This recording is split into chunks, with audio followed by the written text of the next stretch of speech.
For the ones who get it done, the most important part is the one you need now. And the best partner is the one who can deliver. That's why millions of maintenance and repair pros trust Grainger, because we have professional-grade supplies for every industry, even hard-to-find products. And we have same-day pickup and next-day delivery on most orders. But most importantly, we have an unwavering commitment to help keep you up and running. Call, click Grainger.com, or just stop by. Grainger, for the ones who get it done.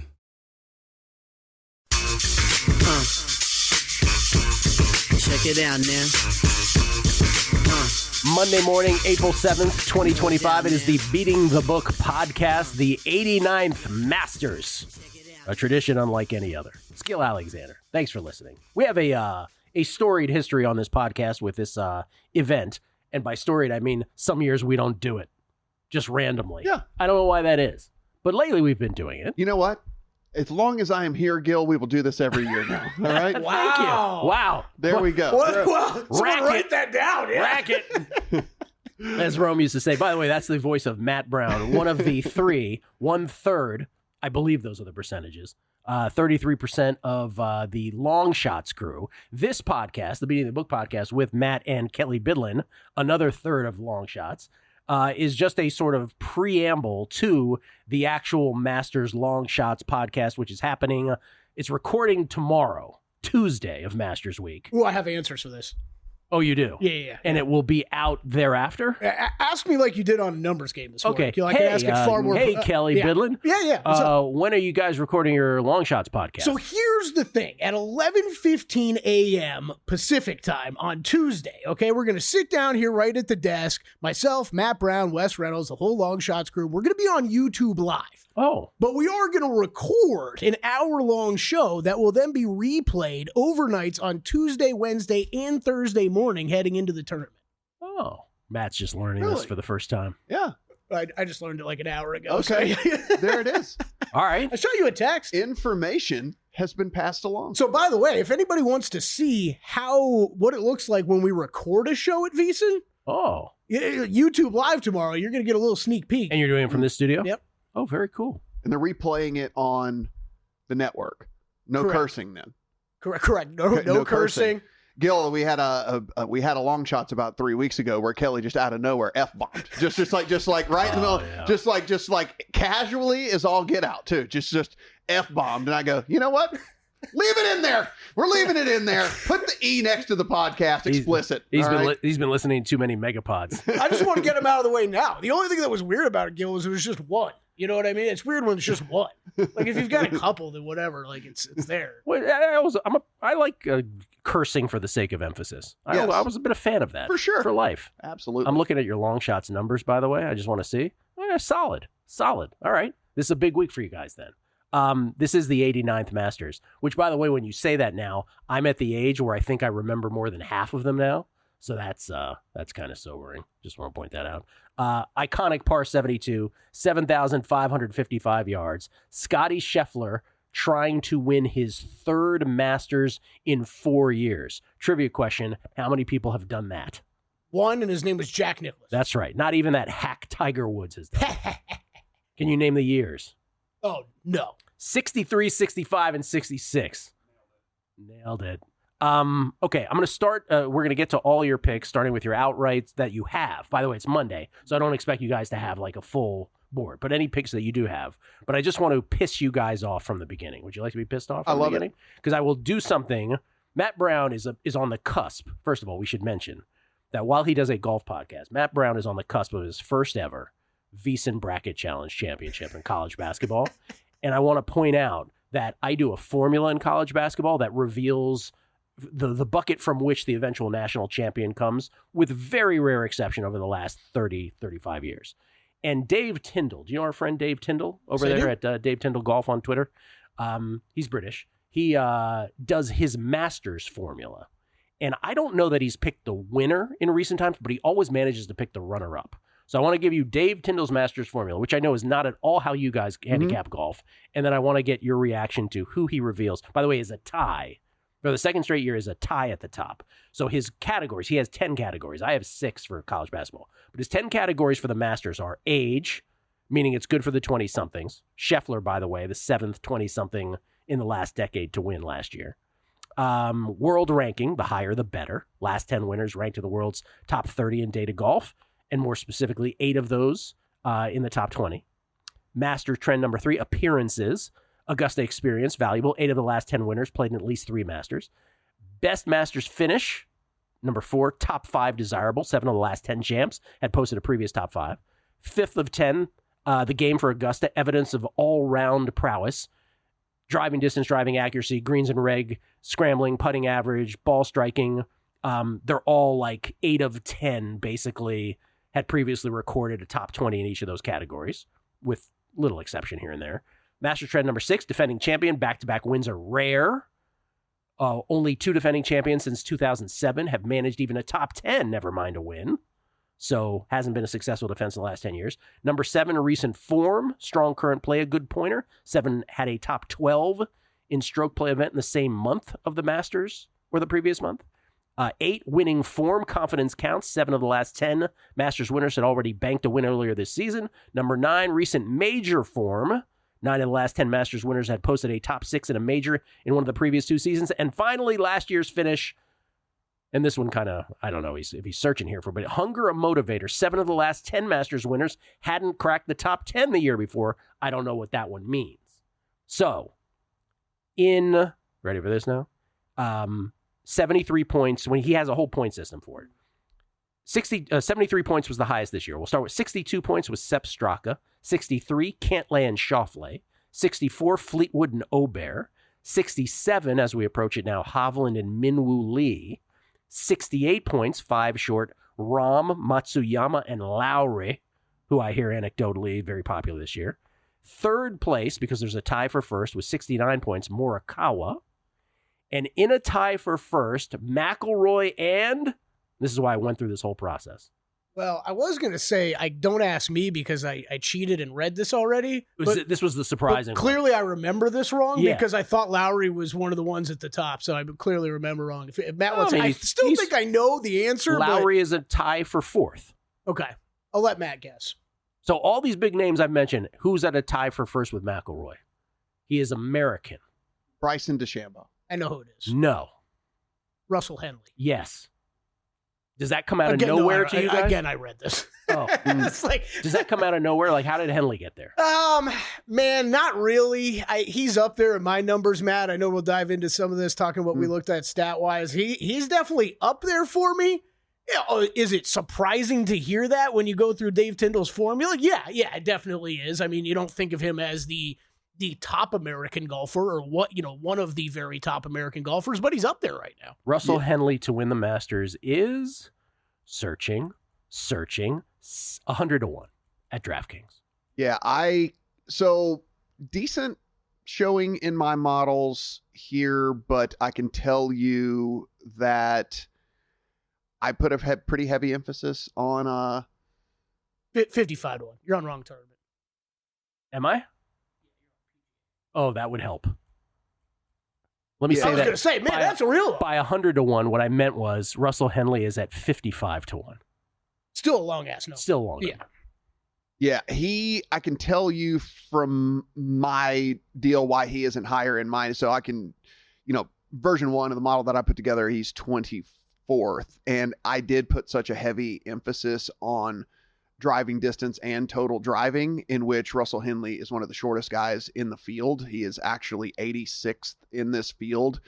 There's only like 90 people that are going to be teeing it up. So he's like way down at the bottom, average of 285 off of the tee, which is like, bested by like Vijay Singh, who's an old, and Phil Mickelson, who's an old, and all of that. So an old, yeah. So that's why for me that he's down as far as he is. But I mean, the fact that he's 24th, considering how heavily I put in driving this, it does say that he checks a ton of the other boxes. Yeah, what I'm looking at right now, 15th in mine, but same reasoning. I'm factoring in a lot off the tee, a lot of distance. So the fact that he's even as high up as he is.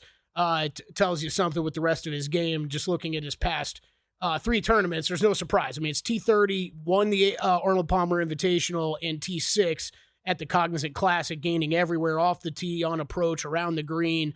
Slight loss with the putter at the Players, but outside of that, he's been putting lights out this whole season.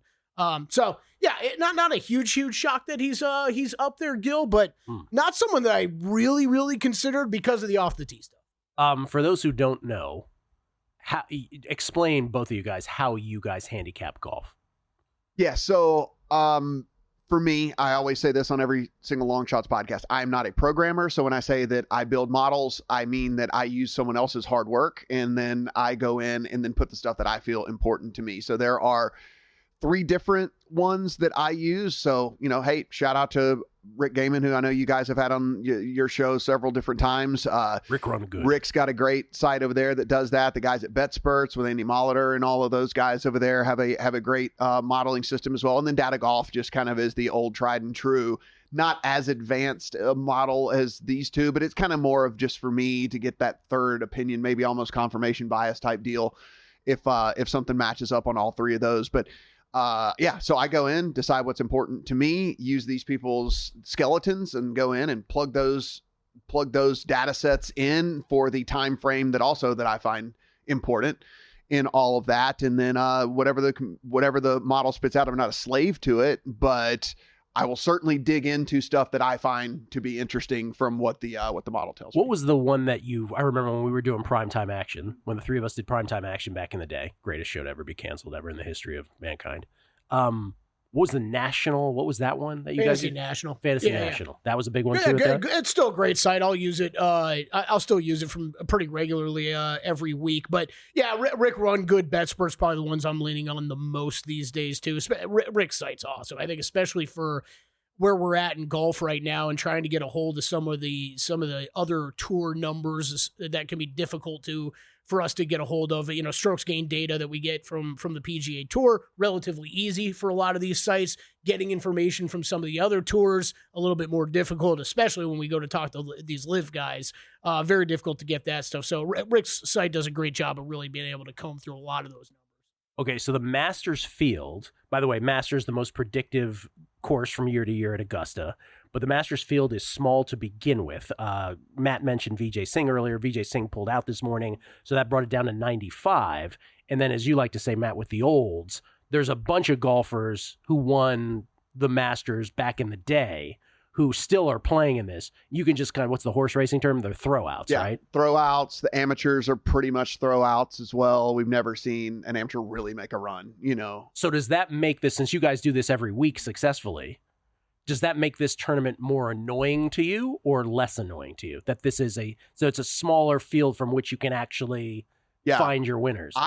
I like it specifically from a placement market standpoint, because even though you're not getting the numbers that we get on a week-to-week basis for, say, a top 20 or a top 10 or whatever, knowing that all but certain, I mean, you can't say 0%, but 99% that you can kind of throw out 25 of the guys that are quite literally, no matter if they play even to their 90th percentile, Gill, are still not going to be good enough to get into like a top 10 or something, right? I mean, these guys just don't have it anymore, and so, and the amateurs it's just to put together 4 straight days at Augusta as an amateur, I just can't even, imagine how that would work. So yeah, for me, I kind of like it from a placement market standpoint for sure. Kelley, I don't know how you view it. Yeah, no, I think I like it better. I'm just trying to think now that we have all these signature events on tour. I think you can compare it to that a little bit, but I'm with you, Matt. If I knowing that I can just toss out a large number of names and not have to really worry about them,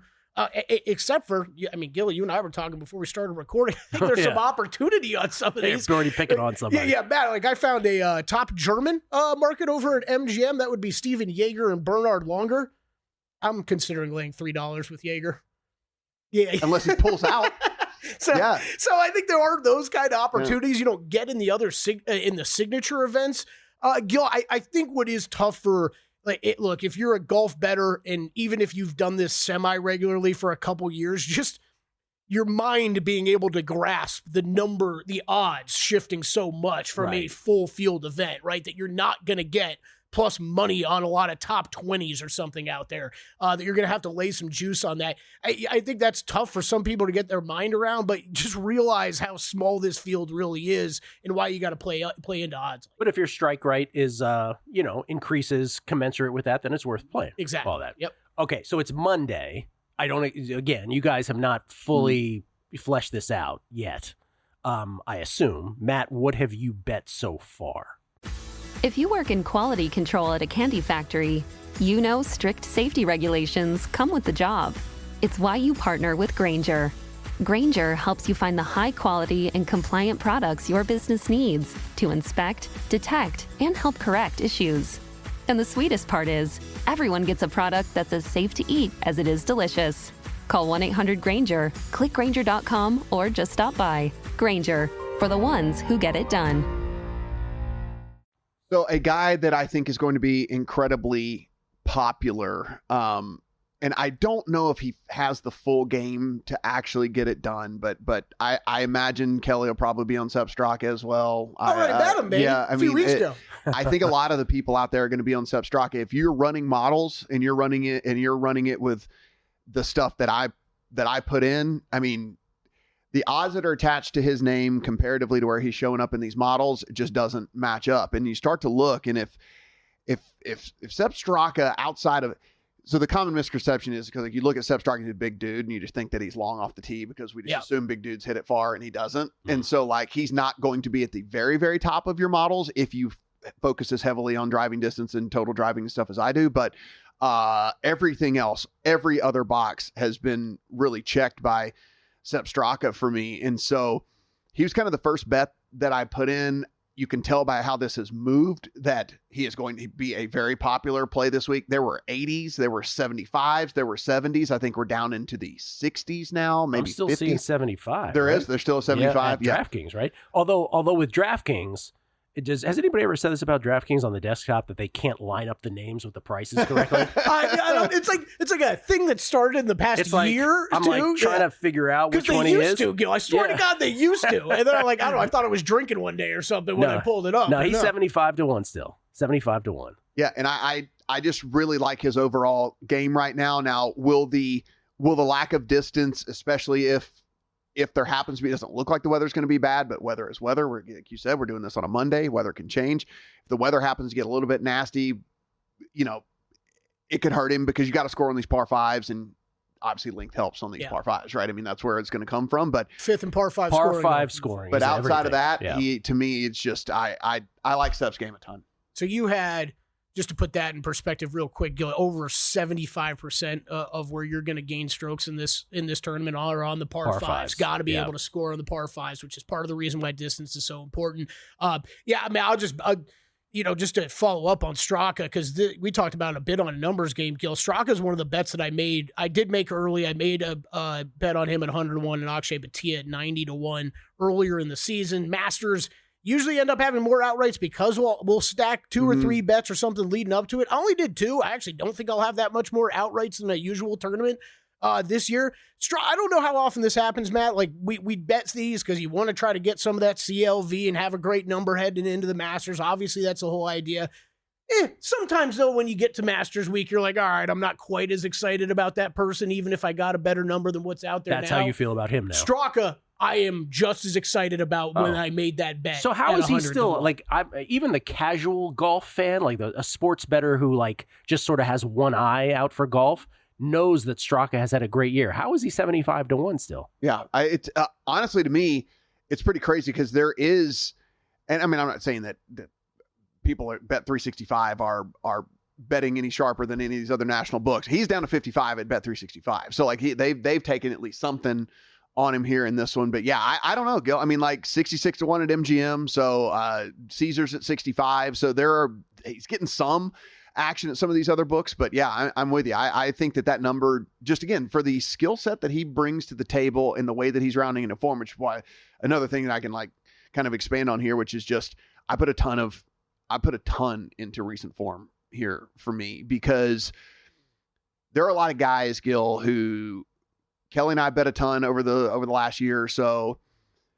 they're just not playing good right now, right? And so if you go back and you if you start to do the sample size of 75 rounds or 50 rounds, like I think your model's going to tell you something that isn't the case that's going on right now, And so I did a pretty heavy focus as a baseline, because you can do these like mixed condition models where it's like you put in a baseline for amount of rounds that you care about, and then you can more heavily emphasize like the closer rounds, like last 24, last 12 and stuff like that. So Kelley, I put in the baseline for me at 32, which if you've made the cut every single tournament, puts you at 8 tournaments. And then I really started pounding the last 24, last 12 and stuff like that into mine, because I just don't want anybody coming in here that's not playing well right now. I mean, especially considering it could really muck up your numbers, considering some of the big names that aren't playing well, and like, then you're like going like, why in the hell is this person 12th in my model? Why hell is this person 7th in my model? This guy hadn't played good in a year or whatever. But you start getting into those larger sample sizes, and then like that, I think that really skews the numbers. I went even shorter. Early last 16 rounds was kind of my baseline, and then I looked between last 12 and last 24. I really didn't look any further than that.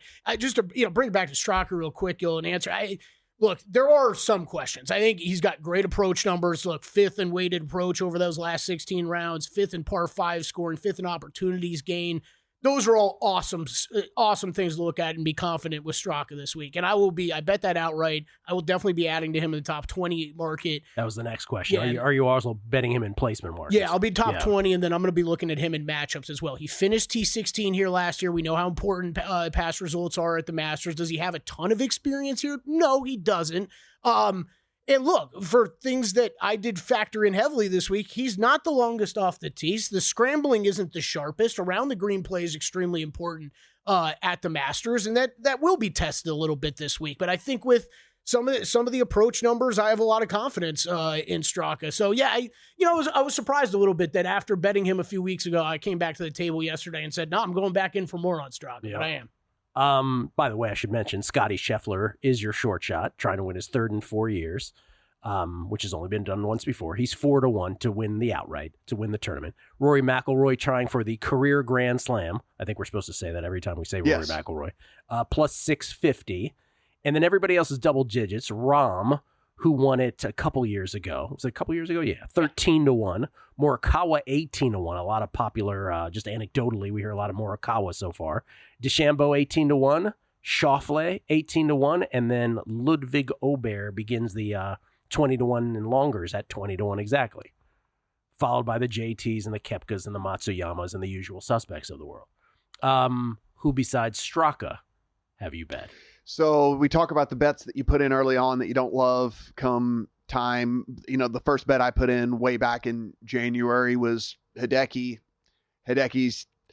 He's about the only, maybe there's a handful of dudes that I think can kind of just show up even in weird form and maybe get it done. I think Hideki is one of the maybe 2 or 3 dudes that fits into that category. That was your guy last year. Because we see these peaks and valleys. He's bizarrely inconsistent. Yeah, I can never get him right. Like he plays 3 tournaments well, Gill, and then he'll show up for the 4th tournament, and you look at him like, has this guy swung a golf club before? Like, it's just the craziest thing with the way he plays. So he might be one of the handful of dudes that I think could show up and surprise me this week. But I certainly don't love the way that he's playing heading into this one, really, at all. Kind of outside of the model golfer for this one for me, but Corey Connors is a guy that I put in at a longer number. Again, Corey Connors, another one of those that doesn't fit the bomber off the tee stuff, but he's incredibly accurate. So I think you can make up a little bit with the lack of distance if you're just always in the fairway. And Corey Connors is just always in the fairway.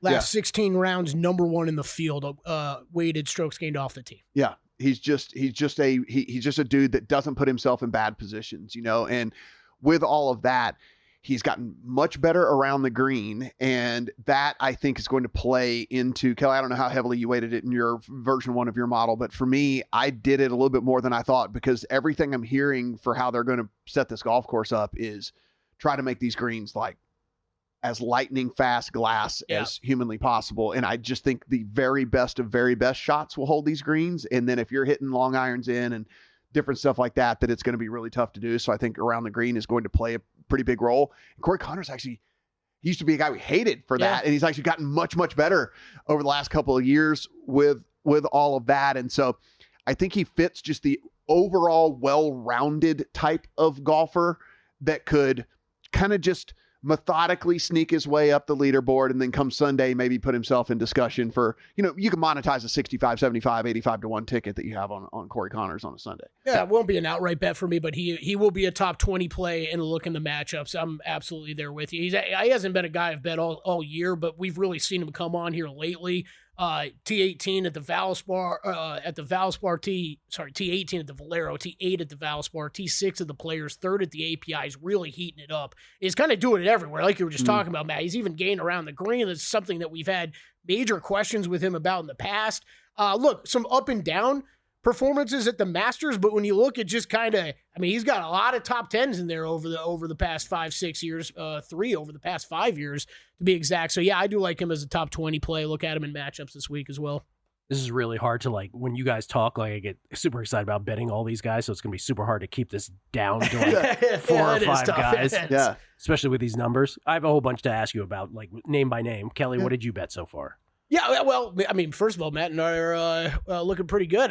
So I will be looking at top 20s. I just haven't bet these yet because we haven't had every shot post numbers yet, so I'm waiting for that. I think it becomes interesting, and Matt, I don't know how you've approached this because I've made a couple bets. I've made a Colin Morikawa top 10 bet, did make that bet, but some of these top 20s, I'm waiting for other shops to post so I can price shop. Nevada, baby. But the problem is you don't want to miss a good number, too, because that could get bet into. If you're looking at someone that everybody else is looking to bet, then that number's going to go down. So I did bet Morikawa top 10 at plus 140. I really like Morikawa this week. I do. I just have Morikawa winning questions at this point. This has been something that's burned me in the past that Matt's heard for years now, and it's been a little bit since he's got there. And look, I think we could talk about that with a lot of golfers in this field. I think there are a lot of guys that could show up. Morikawa's been far more consistent than most, but kind of like you're talking about with Hideki, Justin Thomas. There's some guys with a lot of talent here. Well, that's my problem with this tournament, just really overall in general. It's like Rory's coming in on an absolute heater at the top of the board, and then everybody in those teens and 20s and whatever and all that has some sort of wart. So maybe that's the headline. The whole thing is that maybe what we should have started with is everybody else too cool for school, and then it really is Scheffler and McIlroy, or maybe McIlroy and everybody else. Yeah, so for the first time, Kelley, I don't know about you. So for the first time for me, which was very interesting, at least in version 1 for me, it wasn't Scotty. It was actually Rory, then Scotty. So Rory was actually ahead of Scotty in my model. Now by fractions of a fraction of a fraction. It was right? fractions, but Scotty was ahead for me. Like fractions of a fractions. These models pump out a score for each player, and so Rory was 86.26, whereas Scotty was 86.07. So again, fractions of a fraction of a fraction, but he did at least overtake Scotty in the model for me. And Gil, I'll put it this way: who do I think in my heart of hearts is going to win the tournament? Yes. Let's say Rory. You didn't have a model, right? Yeah, Rory, the way that he's coming in and the situation that presents itself too, because you're not getting Scotty at the height of his powers. Xander's coming off of injury, hasn't really rounded into form.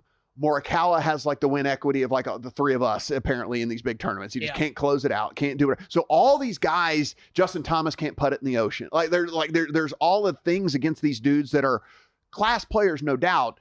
There's some sort of wart on every single one of them. Rory's the only one kind of coming in that. But is this tournament in his head? That's the big question, right? Yeah. It has to be. Yeah, it has to be. But, this is the best he's come into this tournament ever. Ever? Yeah. Ever. I think I will be. And then everything working in his favor, too. That's what I'm saying. With all the other players, not... I guess the only question mark is the live dudes. Because we don't have the data. We don't have any of that. You ask me how well is John Rahm playing right now. I go, your guess is as good as mine. I don't watch live. I have no idea. I don't have the data to look at it. So your guess is as good as mine. How's Bryson doing? I'm like, well, his YouTube's blowing up. I know all of those things, but I don't know exactly how they're playing on the golf course. But if you think about that, that's a massive, I can't imagine doing that in tennis. I know these tennis players, but, boy, I don't know how Nadal's been doing on that freak tour that he's decided to play on. Right. So I did catch Ron Claus over at BetSports, does some great work. Really, really great golf writer. He did put together some strokes gain metrics for the live guys. And it felt like every time I've turned on live this year, it felt like I've seen Sergio Garcia's name near the top of leaderboards. He is number one in over the last 15 rounds in strokes gained on the live tour. Sergio Garcia. So keep that in mind. And then it goes Joaquin Neiman, who I believe has a couple wins, and then John Rahm, who has not finished outside of the top 10 at any live event yet this year. He's not winning any of them, but right? he's not winning any of them. So I think that's all to keep in mind. I think Sergio could be somebody that I do something with. I think one of the other fascinating stats I heard this week, and this is a tip to Captain Pat Mayo, who brought this up. If you just look at most profitable bets that you could make at the Masters, going back to Scheffler's first win, so what, over the past 4 years now, that would be Patrick Reed top 20, because Patrick Reed just shows up. He was one of the names I was going to bring up randomly. Yeah, he just shows up in whatever form he's in and somehow plays Augusta well every single year. So I think the Sergio one I'll be considering, but Matt's point is valid. It's very tough that's one of the tougher parts of this compared to the other signature events. The other signature events are all PGA Tour guys. We kind of know what they're doing. These become a little bit more unknown. And look, I think Scheffler and Rory are at a tier by themselves. I believe in that, even compared to Rahm and DeChambeau. I think Scheffler and McIlroy right now are in a tier by themselves. But then would I be shocked if Rahm or DeChambeau won? No. Or Brooks Koepka even. Like, Brooks Koepka is a big game hunter. We know that. Colin Morikawa, we've talked about the numbers all say he should be right there. So would it be surprised me if he really broke through? No. Xander, we've all kind of just forgotten about Xander because he's coming back from this injury, but he is the last guy to win a major in this field. So I think that's important to keep in mind. We've seen Ludwig, we've seen JT, we've seen Hideki, all showed moments of brilliance this year. They just haven't put it together consistently. So it could happen. I just think the likelihood of it being Scheffler or Rory at the end of the day is extremely high. Patrick Reed, the only one that usurps Patrick Cantlay in the punchable face category. Here if you're looking at my model on that, it is Patrick Reed 1 and it is Patrick Cantlay 2 on the punchable face in the field. I'm going to go just a little Valero real quick from last week. You know who I'm really liking these days is Andrew Novak, and it's a real small difference between my love for Novak and hate for Jordan Spieth, because Jordan Spieth's like a whiny little baby out there. Novak's just kind of like the everyday golfer who's mad at his golf shot, which I've got respect for that. He just gets flat out angry. So yeah, I saw him yelling and smashing clubs and stuff out there this week. Whiny little baby, I thought was going a different direction there for a second. Yeah, here are the past winners. We'll go in reverse historical order. Scottie Scheffler last year won his second. He was 11 under. Rahm the year before in 2023 was 12 under. Scheffler the year before that, 10 under in 2022. Hideki, the year where the caddy bowed, which is the iconic moment, he won it at 10 under. The year before that was the weird year, was the pandemic year. It wasn't the same time of year. DJ was 20 under in the fall. Was that in the fall when the Masters November, was played? Right? Tiger was the one before that, his fifth and final, 13 under. And Reed before that at 15 under. And the person before that in 2017 was the last person to win the Masters lower than 10 under, which was Sergio at 9 under. I don't remember that at all, by the way. Yeah. For some reason. Yeah. It is. It's weird. You look back at that leaderboard from last year and, Scotty just was able to cut through the weather and do all of that, win by 4 strokes clear of Ludwig, who then was 3 strokes clear of Max Homa. Oh. And Colin Morikawa and Tommy Fleetwood. That was the last time Max Homa played good. Like, he hadn't played good in a calendar year. That's the last time he played well. That was the one where I was making the jokes on air that Hootie didn't want Homa to win. That's right. Remember Homa was in it, and then he hit that shot right onto the green that magically bounced higher than any shot we'd ever seen bounce off that green. I want to say it was like the 12th. I want to say it was the bridge one. The corner, what's it called? Amen Corner. Yeah. I want to say it was that one. Maybe it wasn't. But yeah, right, Homa 5 straight cuts heading into this tournament. So don't go bet him. Which is why he's 300 to 1 or whatever he is now to win this. Okay, can I ask you some random names? Yes, let's do it. All right, so Patrick Reed, we sort of talked about you giving him no shot here at 100 to 1 past winner. No shot to win. I'm not going to count out the history though. If you wanted to go top 20, top 30, something like that. He's a short game wizard. Yeah. And him being a short game wizard certainly works in his favor if this course plays like I think it's going to play, which I think some of these guys are going to have tough times holding these greens. If you're not super long and can go into these greens with the high lofted clubs and stuff, which again, if you're plugging in things into your models, it's not at every site. Again, we'll give the guys at BetSperts a plug here. they allow you to put in apex height into your models. You can put in carry distance on drives and things and stuff like that. So all things that you can weigh in to with all that. And so, I mean, Patrick Reed, if everybody's off the green, Kelley, Patrick Reed is a wizard around the green. So if he's got to get up and down, I'll take him getting up and down over a lot of people in this field. That's for sure. And weather will be one for us to watch, right? I looked at it yesterday. It looks like it's going to be okay through the tournament, but they are getting a ton of rain over the weekend. I just even got a text from Jeff Greenway, who listens to a bunch of our shows, texting a lot. He is living in Georgia and heading to Augusta National right now, just texting me. They had a tornado go through their subdivision this morning. Been pouring rain the past 24 hours. Said luckily no damage for them, but it's just been surreal weather, he said, the past couple days. So it's going to be interesting to see what it looks like here as we lead up to the tournament. This is just amazing to see some of these names. There's a lot of people who have not watched one stroke of golf this year are going to land on this. They're going to, I want to bet on the Masters. And they're going to see Justin Rose at 110-1. Phil, by the way, 110-1 as well. Bergier, 110-1. DJ, 100-1. Stop me when somebody's of any interest. Tony Finau, I always bring this up because Joe Pita, when he did his 2019 Masters Tour guide with all the data, the proprietary data, came up Finau 75-1. I mean, look, I'll bite real quick on one name you said already, but both of you have heard me bet him 17 times in 17 different ways already this season. That's Daniel Berger. The ball striking numbers, even what he's done around the green, still put him way up there with a lot of the guys. I don't know about you, Matt. He wasn't nearly high enough in my bottle this week to really heavily consider him. But for that kind of price that you're getting on what he's done this season, I don't hate a placement bet. We can't have him winning either. I mean, yeah. I mean, the deal for me is like with my card, it was like I had to make the decision. Am I just like firing almost a single bullet on Rory and just walking away and calling it a day? Or do I just move down into these like 30, 40, 50, 60s and further, which my model likes? One of these guys is going to be in the mix. Right. Yeah. Can we have that discussion real quick? Because I think Matt and I are both trying to or getting close to saying the same thing that I haven't heard either one of us say maybe ever. I'm pretty sure I'm betting Rory McIlroy outright to win the Masters. I cannot even tell you the last time I have bet Rory McIlroy. Even at this price.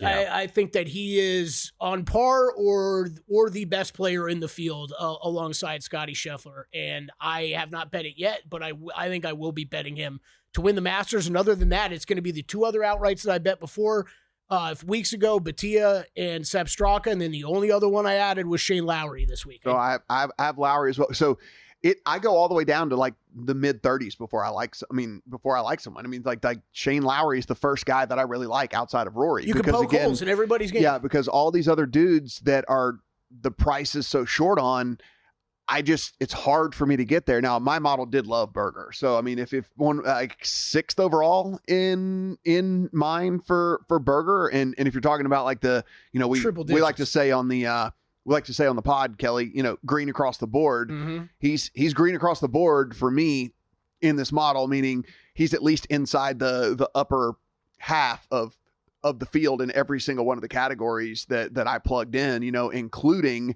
third in total driving in this field over the last 32 rounds as well, which is pretty interesting because you don't think of him being a bomber, but when you couple it with the accuracy, he's long enough coupled with the accuracy to be third in the field in total driving. So, I mean, again, at triple digits, model did love him. I don't know. Maybe I just wonder what the win equity actually is if it came down to a Sunday, and if it's him and Rory going head to head,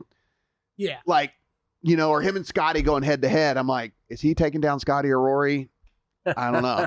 I still think that's the headline, though, what you're saying, which is Rory, then jump a whole bunch of guys. Yeah. Because none of them are in good form, basically. They're just names, and then starting it. Let me just give you a couple more here. Zalatoris, 65-1. So he is getting a ton of buzz. So because he's got the history here thing and all of that. He is getting a ton of. I looked at some of the exchanges overseas just to kind of like see where the markets are moving over there. Zalatoris is hot overseas. Like they love him over there. Yeah, that doesn't surprise. I mean, you're talking about one of the premier, even at his age, one of the premier mid and long iron players in the game. That is going to be extremely important this week. I understand the love. I don't think I'm going to get there on a bet with him, but I get it. I bring this up because I remember last year's podcast. Akshay Bhatia was coming off of a Valero Open Yep. win. Mhm. Yep. The one where he injured his shoulder celebrating a game tying putt, good. I believe it was at 18. And then on the playoff hole, he's like, medic. Yeah. Excuse me. And I remember you liked him last year. Did you bet him here as well? I did. I bet him a few weeks ago. Yeah, when he was starting to heat up. He's 65 to 1. But you bet him in placements, not outright? No, Or I bet him both? outright. 90 to 1. Outright. Remember, basically the stuff that's posted early is just outright prices. So it was outright 90 to 1 on him, outright on Sepp Straka. That's the one though, Sepp, I'd still bet at current price. Akshay, No. nah, probably not. All right, just a couple more. Min Woo Lee, 60 to 1. He's enticing, Matt. He's enticing. I mean, again, we talk about games should fit well. If he can do what we've seen him do with his irons a couple times this year, including in a win just a couple weeks ago, I don't have it. I didn't play him. I know Wes Reynolds brought it up. Well, obviously we'll talk to him tomorrow on Long Shots. So he brought up on a numbers game today that he was looking at betting him. I have no problem with anybody betting Min Woo Lee this week. Yeah, I guess the thing is the win for me was against a field. It's just nothing close to this field, right? Like that's the only thing. Like he toppled a field that I think if you looked at it, you would say, oh yeah, Min Woo Lee could win that tournament. Like he could win that tournament. But the big dog tournaments, I just don't know. I don't know how I feel. He about toppled him a getting field there. of drifters. Yeah. Stiffs. Do you disagree? You look like you have a you love Min Woo No. Lee. You love the woo. I think you put it perfectly. You love the woo. Just say it. I do love Min Woo Lee. Love the woo. I'm not betting him this week, though. I already said I was just looking at it. Masters results, so he's teed up 3 times here. T22, missed He cut, says and then 14th. He says he loves it. Loves the course. Cam Smith, 60 to 1, who again, in previous years, last year, right, we were doing this podcast, you're like, ooh, Cam Smith. Not anymore. Cam Smith, especially if the three of us ever sit together, will always be most famously known as our great one-and-done race. Or was that Cam Young last year? Maybe it was Cam Young. I get the Cams mixed up. Yeah, maybe. I don't even know, because Yeah. I was just remembering the glorious one-and-done tournament where we kept somehow rattling off outright wins to close the season. Yeah. And each one of us was taking the lead, and then Cameron Smith got it home with the That's British Open Championship. Who won that again? Cam Smith. Me. No, who won our one and Me. done? You did. This Kelley guy Bydlon right did. here. Yeah. The thing about Cam Smith for me, and again, so it goes with these like live dudes as well. I don't have the numbers to see, but when we last saw him, he couldn't hit a ball straight off the tee to save his life. Yeah. And when you're short and errant, like I'm okay with Corey Connors or Sepp Straka or whatever being like a little bit shorter, but they keep in the fairway. If you're Cam Smith and you're short, but you're also errant, that kind of is like a thing that I can't get down with. Plus, we know he likes fishing better than he likes playing golf. So 10th of the 12, going back to Ron's number here, he ranks 10th out of the 12 live golfers in strokes gained this season. Look at you with your little live stats. Where are you getting those from? It's from Ron Claus, who does great Okay. work over at BetSports. He put this stuff together for just what's been done on live this year. And Matt, as you'd guess, Cam, number 1 in the field for the live golfers around the green. Everywhere else ain't looking he's terrible. great. Yeah, everywhere else he's no good. Longest shot on the board, Jose Maria Olazabal. Save your money. 4,000. That's what we'll say. For the ones who get it done, the most important part is the one you need now. And the best partner is the one who can deliver. That's why millions of maintenance and repair pros trust Grainger, because we have professional-grade supplies for every industry, even hard-to-find products. And we have same-day pickup and next-day delivery on most orders. But most importantly, we have an unwavering commitment to help keep you up and running. Call, click Grainger.com, or just stop by. Grainger, for the ones who get it done. Former champ. You know what we'll Did say? he win this twice? You know what we'll say? Save your money on that. Save your money That's on Jose what- Maria? I mean, honestly, full paycheck out, right? I know that we said it at Parlay the or top, but something. really and truly, like guys, I mean, you can just cross off the olds, you can cross off the amateurs, you can cross off dudes that are playing terrible. Like you're not going to find your game at Augusta. It's a long, difficult grind of a course. Like you're not just going to come alive out of nowhere at Augusta. So it's like you can at least go in and by process of elimination shrink your player pool without even doing any real in-depth super research to begin with, right? I mean, like you could literally wipe out a lot of this field without having to get super into the numbers, and then you can go and try to build your card from there. Mm-hmm. I like it. The rest will be on long shots if you guys add. Were you writing notes down there, Matt? Did you have other things? Well, I was just going to kind of drive home the deal of like, so I like Rory, And then the next guy I have on the card is Lowry at 45-1. So, I mean, that lets you know. So I go from literally the second shot all the way to a guy that's 45-1. Have you bet Rory? I've not bet Rory yet. You think you're going to bet Rory? I mean, it's probably so. And is the only reason you're not mentioning Scheffler is because it's too short? Or you just don't like him, period? I think right now, they're probably equal, and I'm getting more. Okay. I'm getting more out of Rory with this. So yeah, so like that's how my card is. Just kind of drive on the point where I don't like any of these dudes in the 10s and 20s, whatever. It's like the first guy on my card is Lowry at 45. The second guy is Bob McIntyre, which we didn't talk about, at 55-1. I have a top 20 on him. Yep.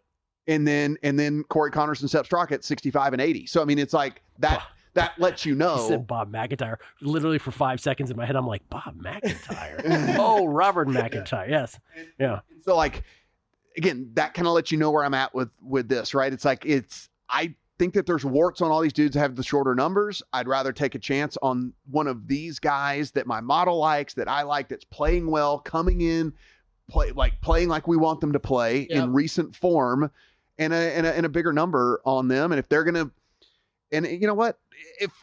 If Justin Thomas takes down Rory and Scotty, but at 18-1 or whatever it is, or 16-1 or something, well, okay, I missed the boat, whatever. I missed it. It is, Oberg is in the group that you're skipping? Yeah, his approach here of like recently is a little shoddy and whatever and all that. It's kind of the deal too. Those, we play numbers like you play numbers in tennis, right? I mean, like you'll sometimes say, like, I don't necessarily think this guy's going to win, but this number doesn't match whatever's going on. Yeah. It's kind of the same deal. It's like, okay, I'll miss the boat on Ludwig in the teens against this field when he's not like playing his best. And so like, I'll just, I'll miss that number. I'd rather have these other numbers where, do I think that Bob McIntyre can win this thing?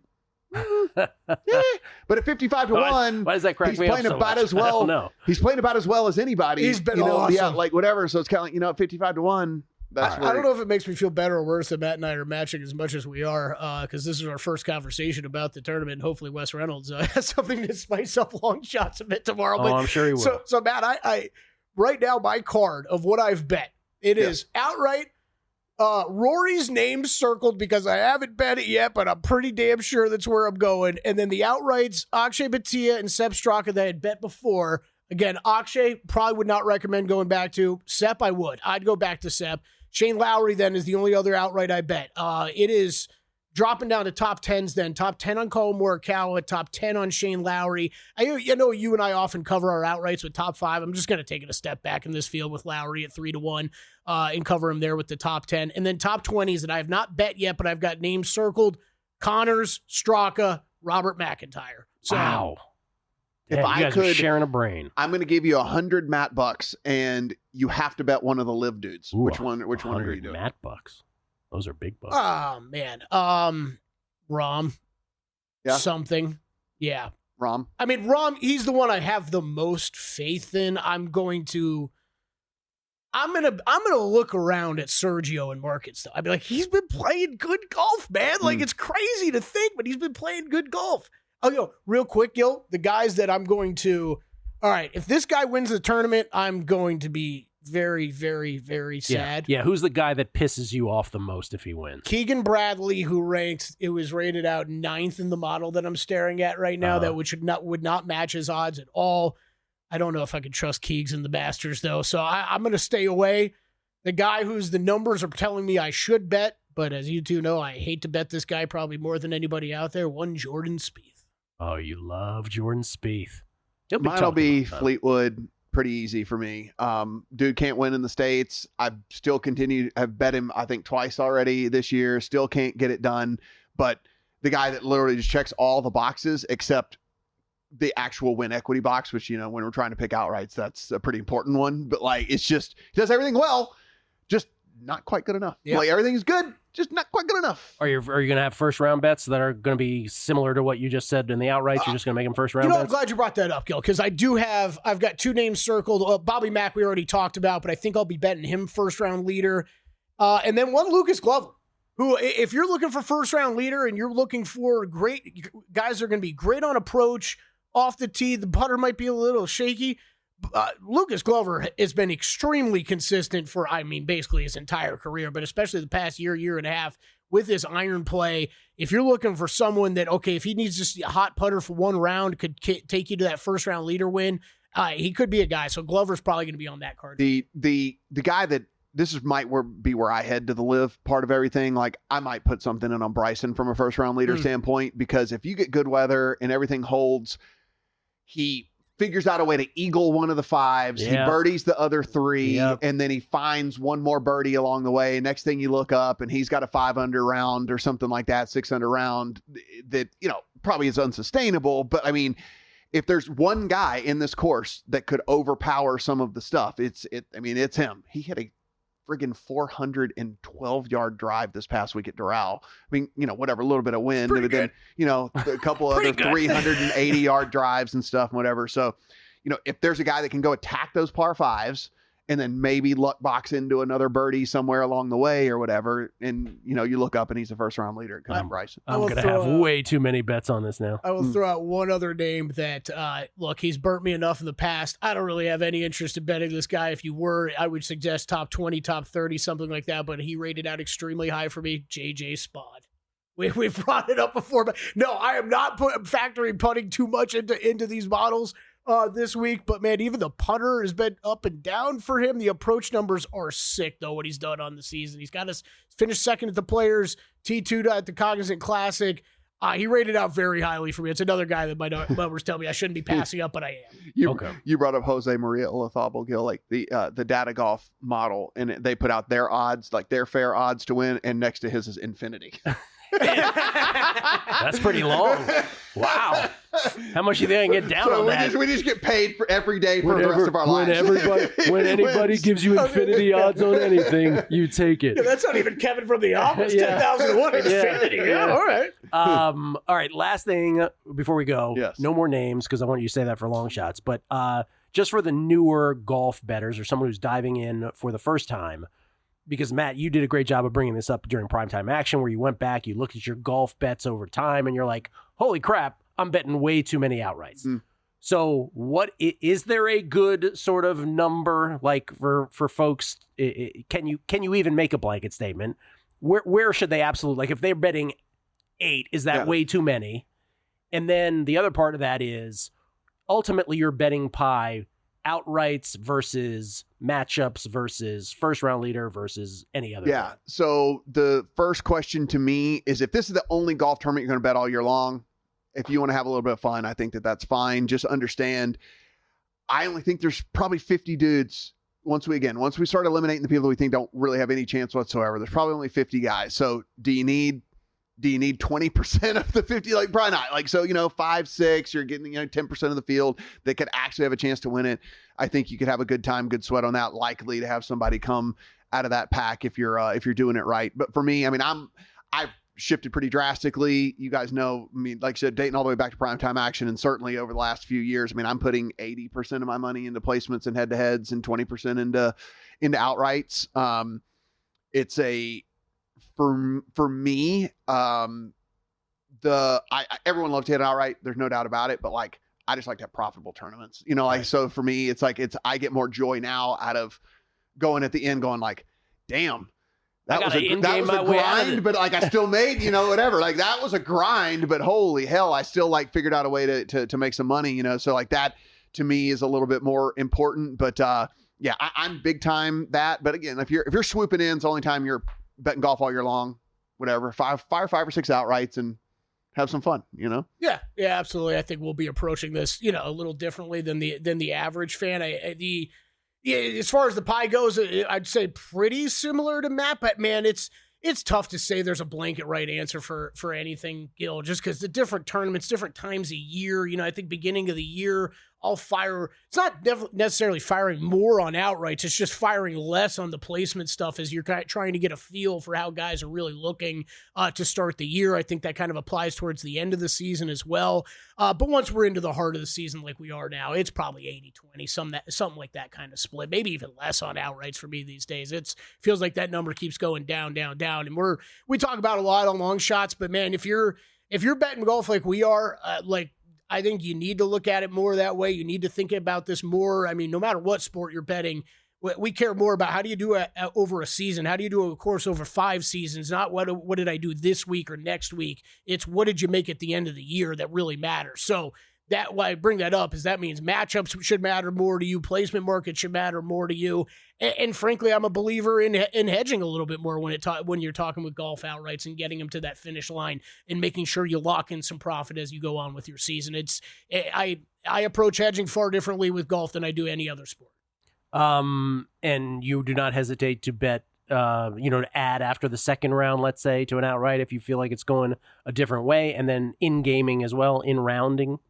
I got no problems with that, Matt. I'm interested to hear your answer. I mean, if I end up on Rory pre-tournament here, like I think I probably am, that limits my options, I think, a little bit more from adding on. But I don't think a bad strategy either would be if you're really interested in Jeff or Rory, not having a pre-tournament outright bet on him and waiting to see what happens in round 1. Yeah, I mean, it would, because we don't have the draws yet, right? It's like the we have no tee times, we got no pairings. Because I texted Kelley this past week, and just it's not always going to play out, but I mean, just the tournament this past week, like these, guys that had not teed off, name class players who had not teed off, but because Keith Mitchell had gone out there and was 6 under, through 15 holes, their prices had all drifted already. Right. They hadn't hit a golf ball yet, they had not hit a golf ball yet. So again, it would have to run, you'd have to run pure for that to play out for you. But again, just stuff to keep an eye on, right? I mean, that's just keep an eye on. If somebody's having a low round in the early window, go into the afternoon window and see if there's anyone you like, because the numbers will drift. It's crazy. Like the algorithm just goes, this guy's having a good tournament. There's no way this guy can have a good, this guy can't shoot a good round too. Right. There's no way, and he hasn't even started. Yeah. Or if you've bet one of those guys that goes later, like you add a few more bucks on him. Fine. You get much better odds than you were getting before. All right. Tell us where long shots do that whole spiel again that you did at the start at the end. Do that again. All right. So tomorrow at 11:15 a.m. Pacific time, we will be 2:15 Eastern. 2:15 Eastern. Thank you. We'll be live on the VSiN YouTube page. So again, if you ever want to see how we record a show, you're going to get that full experience. That's your pitch. Not winning bets. If you ever want to see us. I don't know. How often have we brought up the VSiN Plus account before? This has been times.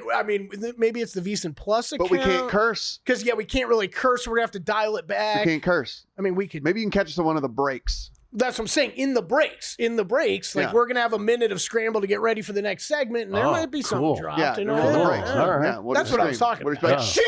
Just as loud as you can. Just for no reason. Just for no reason. Get it all out, man. Yeah, just do whatever. And then overnights, here we go. Mark your, set your phone alarms now. 2 a.m. Eastern on Wednesday morning. Let's see, Wednesday, 6 a.m. Eastern. Don't we have a show on at that? No, that's later. Wednesday, 6 a.m. Eastern, so right before Buy the Books. And then Thursday at 5 a.m. Eastern. That's why. That's for the European crowd. Right. Yeah. That's so they can watch. It's for the European crowd, Kelley. All right, that's it? That's it. 3 overnight replays. Yep. Matt Brown M2 on Twitter. Kelley Bydlon, Kelley Bydlon, Kelley Bydlon on Twitter. And then Wes Reynolds 1, the number 1. They are the Long Shots crew. That will be out when Kelley just said it would be. Hope that whetted your appetite and made you think about some bets. I know it did me. Thank you for listening. Good luck with, the 89th Masters from Augusta.